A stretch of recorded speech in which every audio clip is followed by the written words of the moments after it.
Bonjour chers amis, je m'appelle François Ilunga Kabouya, économiste, PhD en économie, maîtrise en économie financière, licence en système informatique. Je suis auteur de 3 ouvrages d'économie, l'économie à l'enseignement secondaire au Swaziland, publié en Allemagne en 2015,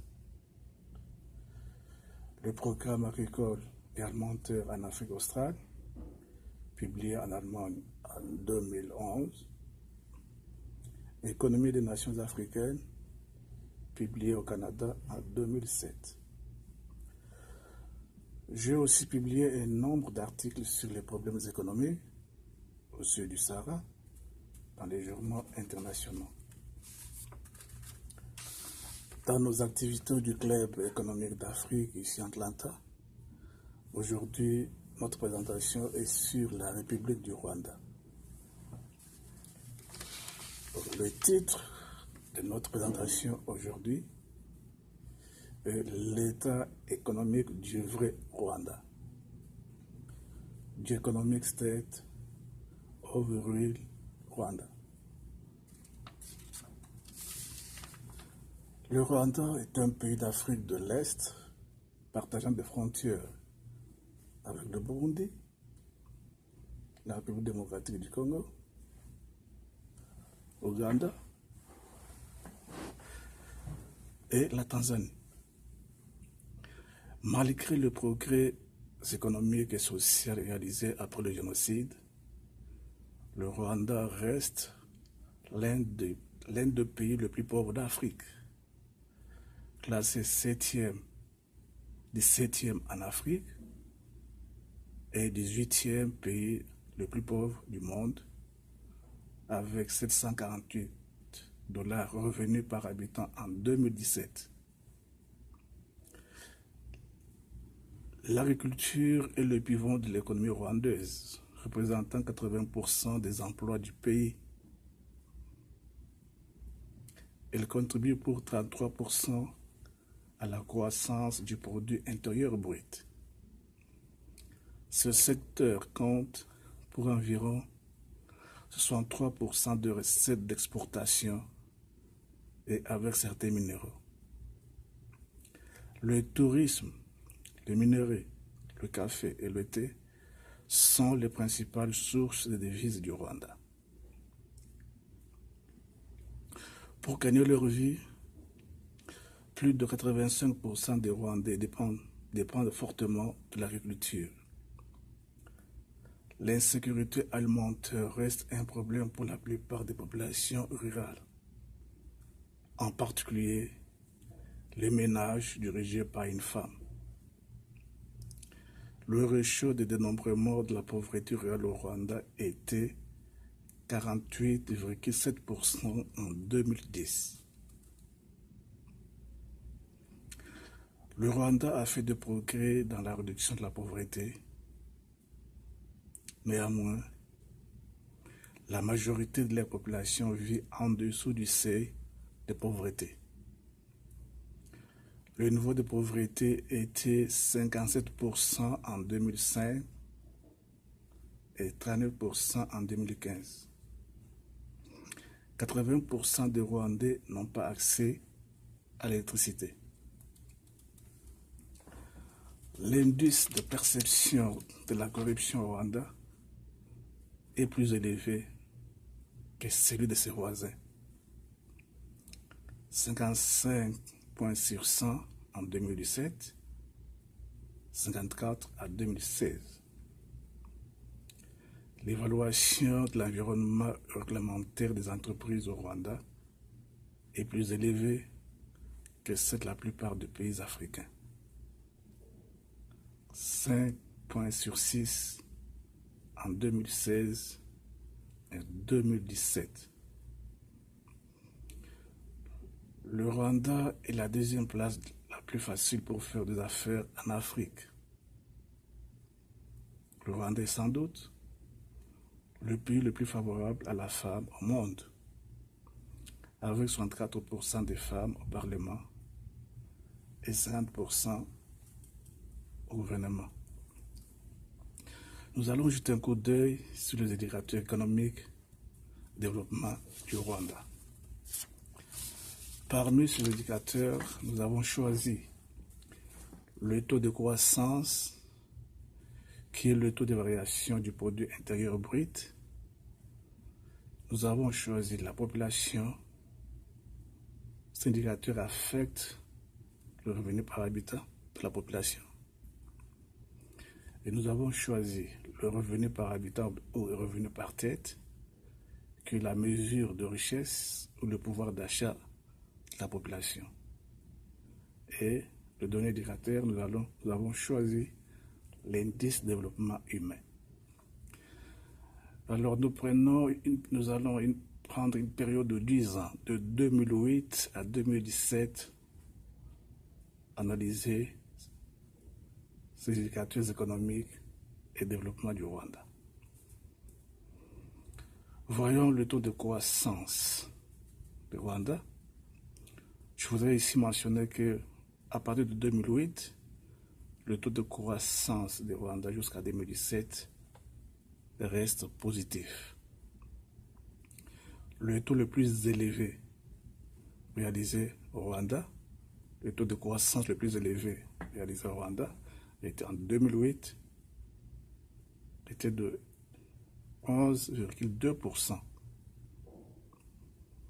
Et le plus bas taux réalisé était en 2013, avec 4,66%. Et en 2017, le taux de croissance du Rwanda était de 6,25%. Et en moyenne, pendant une période de 10 ans, le taux de croissance du Rwanda était de 7,5%. Et quant à la population du Rwanda en 2017 était de 12,1 millions d'habitants. Et cette population en 2008 était de 9 millions, 9,75 millions d'habitants. Et nous allons remarquer que à partir de 2008 jusqu'à 2017, la population du Rwanda a augmenté de 25%. C'est-à-dire le taux de croissance de la population rwandaise en moyenne est de 2,5%. Et pendant cette période de 10 ans, la population du Rwanda, la moyenne de la population du Rwanda est de 11 millions d'habitants. Quand il s'agit de revenus par habitant, qui est le pouvoir d'achat, comme je disais tout à l'heure, cet indicateur représente le pouvoir d'achat de la population, qui est aussi considéré comme mesure de richesse dans ce pays. À partir de 2008 jusqu'à 2017, le revenu par habitant dans ces pays a augmenté de 49%, ou en moyenne 4,9 par an. Alors en 2008, le revenu par habitant en dollars était de 500 $ par habitant. Et en 2014, ce revenu a augmenté, était de 706,6 $. Et en 2017, le revenu par habitant du Rwanda était de 747 $. Et en moyenne, pendant 10 ans, le pouvoir d'achat de la population du Rwanda était de 647 $. Vous allez remarquer, malgré le progrès malgré l'augmentation de cette mesure de richesse, jusqu'en 2017, le revenu par tête ou le revenu par habitant au Rwanda reste moins de 1 000 $. Nous allons passer par le dernier indice ou indicateur économique de développement, c'est l'indice de développement humain. Cet indice de développement humain est la moyenne géométrique des 3 indices: la santé, l'éducation et l'indice de revenu. Alors, cet indice de développement, il est situé entre 0 et 1. Alors, au Rwanda, en 2008, cet indice de développement qui reflète le niveau de développement du pays était de 0,455. Et en 2017, cet indice était de 0,524. Donc nous remarquons aussi que pendant de 10 ans, de 2008 à 2017, bien qu'il y ait un petit changement, une augmentation de cet indice, le niveau de développement Rwanda reste plus bas.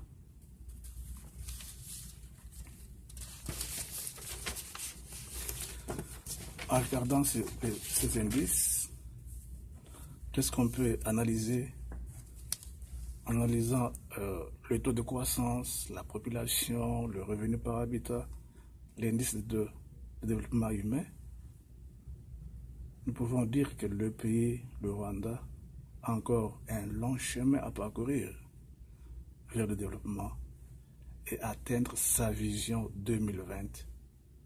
Cette vision qui est une initiative qui vise à faire passer le pays d'une économie basée principalement sur l'agriculture ou sur le secteur agricole à une économie plus diversifiée. Malgré tout ce qu'on vient de voir, malgré ce progrès, le Rwanda a des défis économiques, où le pays fait face à des défis économiques, à savoir la croissance économique du Rwanda reste tirée par le secteur public et ce secteur est financé par l'aide étrangère. Près de 40% du budget du Rwanda est financé par l'aide étrangère. La diversification de l'économie rwandaise et la croissance du secteur privé sont freinées par certains éléments ou certains facteurs, tels que un faible taux d'accès à l'énergie dans ces pays, 20% en 2014. Le coût d'énergie le plus élevé par kilowatt en 2014 était de 22 cents par kilowatt en 2014. Et on peut aussi mentionner le défi, notre défi de cette économie. Les coûts de transport sont tellement élevés par rapport à la moyenne régionale. Cela sont les défis de l'économie de la République du Rwanda. Quelle est notre recommandation après avoir analysé ces indicateurs économiques du développement au Rwanda? Notre recommandation pour la République du Congo, pour la République du Rwanda, vient de l'Université de Rwanda. Cette recommandation est tirée de la thèse soumise par messieurs Bernard Harerimana à l'Université de Rwanda à Kigali en juin 2016. Ce monsieur a présenté une thèse pour l'obtention du diplôme de maîtrise en sciences économiques. C'est dans cette thèse que nous allons proposer notre recommandation pour notre sujet d'aujourd'hui, qui est l'état économique du vrai Rwanda.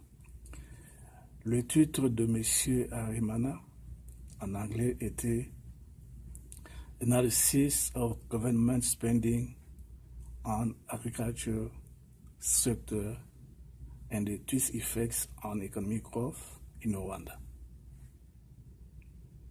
Alors, ce titre se traduit en français l'analyse de dépenses publiques consacrées au secteur agricole et de leurs effets sur la croissance économique au Rwanda. Monsieur Harerimana a trouvé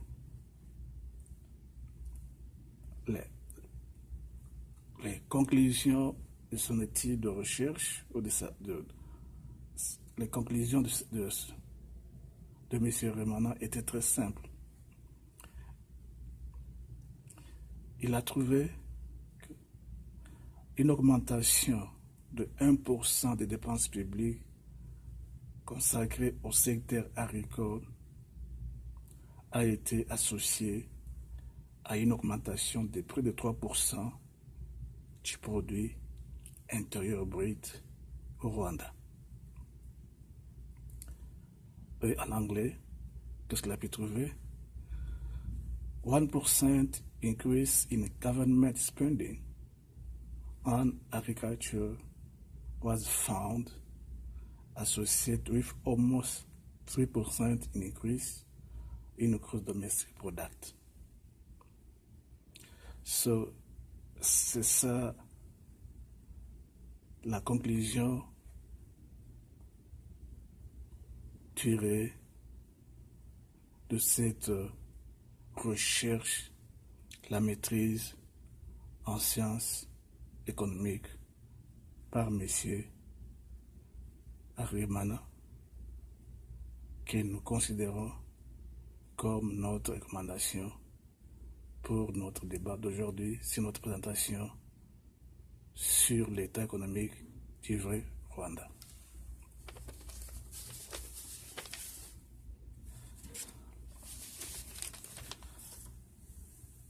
Notre commentaire à propos de cette conclusion, de cette thèse de maîtrise en économie à l'Université du Rwanda, notre commentaire est simple aussi. Considérant que le secteur agricole est la base de l'économie du Rwanda, et si le pouvoir public peut mettre en œuvre les conclusions de recherche de M.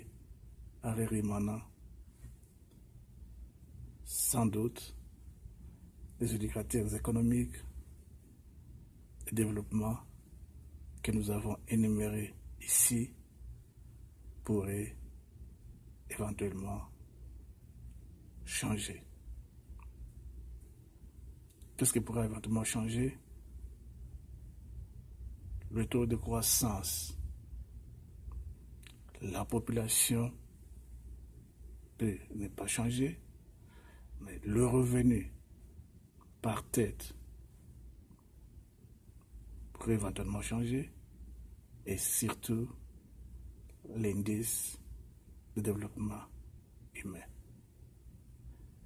Car l'indice de développement humain est associé au revenu par habitat, et le taux de croissance peut affecter d'autres indicateurs économiques de développement du Rwanda. Et pour pouvoir terminer cette présentation, nous demandons non seulement à la République du Rwanda, et nous demandons aussi à tous les autres pays africains de payer attention aux recherches données par les étudiants en Afrique. C'est sur ce point que nous allons pouvoir terminer notre présentation sur l'état économique du vrai Rwanda ou Economic State of Real Rwanda. Je vous remercie de votre attention et je vous retrouve à bientôt et sur nos présentations du club économique d'Afrique ici à Atlanta.